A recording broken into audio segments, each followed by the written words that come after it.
আবাস যোজনার ঘর পাইয়ে দিয়ে নিয়েছিলেন কাটমানি, কিন্তু কাটমানি নেওয়ার পরও ঘর পাননি উপভোক্তারা।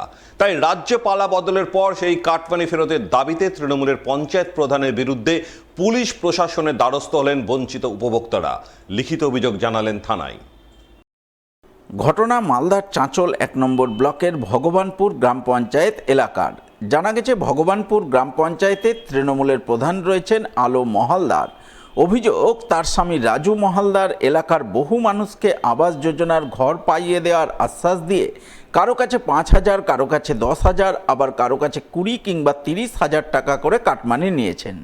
কিন্তু কাটমানি নেয়ার পরেও উপভোক্তাদের পাকা ঘর পাইয়ে দিতে পারেননি। তাই রাজ্যে পালা বদলের পর সেই কাটমানি ফেরতের জন্য পঞ্চায়েত প্রধানের স্বামীর কাছে যান বঞ্চিত উপভোক্তারা। কিন্তু তিনি কাটমানি ফেরত না দিয়ে উল্টে উপভোক্তাদের হুমকি দেন বলে অভিযোগ। তাই উপভোক্তারা তার বিরুদ্ধে লিখিত অভিযোগ দায়ের করেন চাঁচল থানায়। আমার আবাস যোজনার ঘরের অভিযোগ যে আমার কাছ থেকে কাটমানি নিয়েছে প্রধানের স্বামী রাজু মালদার, কিন্তু ঘর হয়নি। আমাকে ঘর দেয়নি, এই যে আমি বিরোধী পার্টি করি তার জন্য। তো ৩০,০০০ টাকা নিয়েছে। যখন আমি দেখলাম ঘরগুলো হয়ে যাচ্ছে, আমার কিছু হচ্ছে না, পয়সা ঢুকছে না, প্রধানকে একবার বললাম। প্রধান বলছে যে তোদের ঘরটা তোরা বিরোধী করিস, তার জন্য তোদের কাছ থেকে কাটমানি নিয়েছি, হবে। এরকম করতে করতে আমি যখন দেখছি যে আর হচ্ছে না, তখন প্রধানকে আমি বললাম যে আমার টাকা ফেরত দে, যেহেতু টাকা নিয়েছিস, ঘর তুই তো দিলি না আমাকে, তো ফেরত দে। তো ও বলছে যে তুই আমাকে হাতে টাকা দিয়েছিস, তুই আমার কিচ্ছু করতে পারবি না, আমাকে হুমকি দিচ্ছি। ৩-৪বার ইনকোয়ারি নিয়ে গেছে, বলছে যে হবে, এবার হয়নি, এবারও হবে। তো আমরা ইনকোয়ারি করে নিয়ে গেছে, আর ঘর হবে। আর তারপরে এমনি করে আসছে, বলছি আমি প্রধানকে, তো বলছে হবে, তো টাকা চেয়ে নিল। আচ্ছা, বলছি আপনার ঘরের জন্য কে টাকাটা চাই? প্রধানের স্বামী। কোন দলের প্রধান? তৃণমূলের। আচ্ছা, কি বলেছিল আপনাকে? বলছে যে তোমরা বিরোধী পার্টি, তো তোমাদের একটু টাকা দিতে হবে। তো আমরা দিয়েছি। কত টাকা দিয়েছিলেন? ৩০,০০০ টাকা। কাকে দিয়েছিলেন টাকা? প্রধানকে। টাকা দেওয়ার পর কি কাজ হলো আপনার?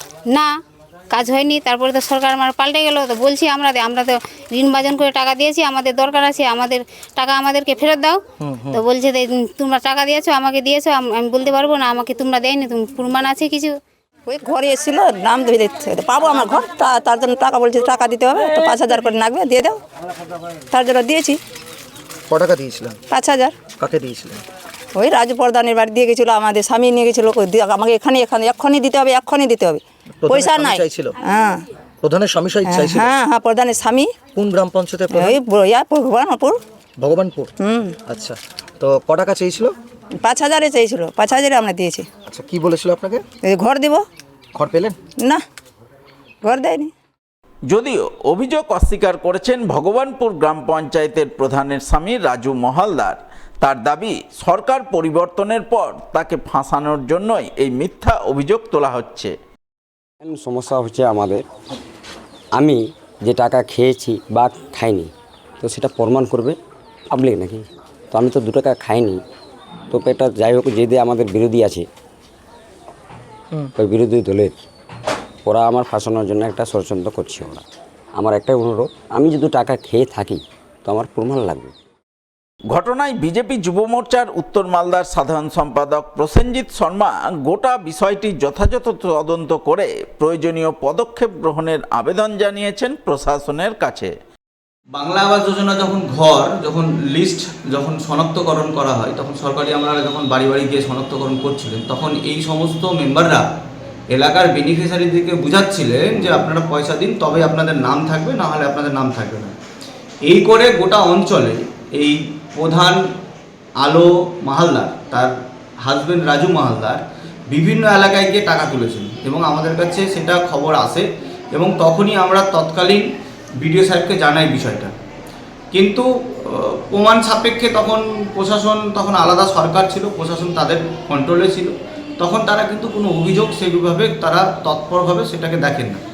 বর্তমানে স্থানীয় লোকেরা যখন সরকার পরিবর্তন হওয়ার পর টাকা ফেরত চাইতে যায়, তখন সেখানকার স্থানীয় লোকেদেরকে এই প্রধানের হাজব্যান্ড রাজু মাহালদার তাদেরকে ভয় দেখাচ্ছে এবং প্রাণে মেরে ফেলার ভয় দেখানোর চেষ্টা করছে, এবং তাতে তারা পুলিশের কাছে দ্বারস্থ হয়েছে। আমরা পুলিশ প্রশাসন এবং বিডিও ম্যাডামকে অনুরোধ করব যে এই বিষয়টাকে গুরুত্ব আকারে দেখতে এবং যারা সাধারণ গ্রামের প্রান্তিক মানুষ যাদের কাছ থেকে এই প্রধান টাকা নিয়েছে তাদের যাতে টাকা ফেরত করা যায় এবং তারা যাতে সেকেন্ড কিস্তির টাকা যাতে সঠিকভাবে তারা পেতে পারে তার ব্যবস্থা গ্রহণ করা যায়।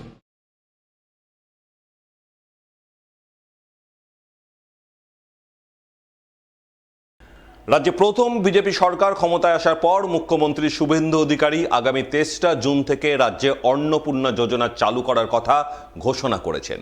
তাই মুখ্যমন্ত্রী ঘোষণার পর রাজ্য জুড়ে অন্নপূর্ণা যোজনার জন্য ফর্ম পূরণ করে আবেদন জানাতে শুরু করলেন মহিলারা। এমনই ফর্ম বিতরণ ও ফর্ম পূরণের প্রক্রিয়া রবিবার নজরে এলো মালদা শহরের 27 নম্বর ওয়ার্ডে।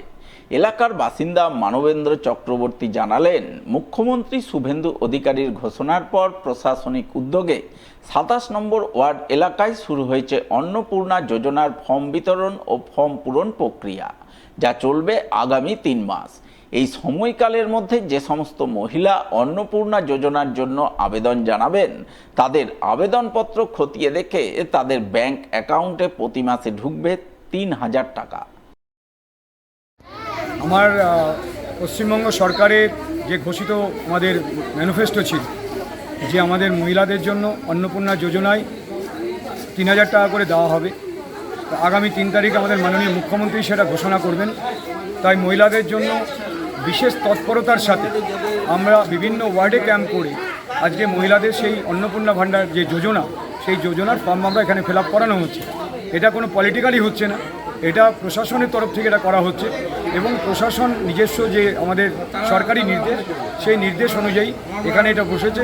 আমি ওয়ার্ডের বাসিন্দা হিসাবে আমি তাদেরকে কেবলমাত্র সহযোগিতার নিমিত্তে এখানে আছি, যাতে তাদের সুষ্ঠুভাবে এই অন্নপূর্ণার যোজনা আমরা তাদেরকে করে দিতে পারি।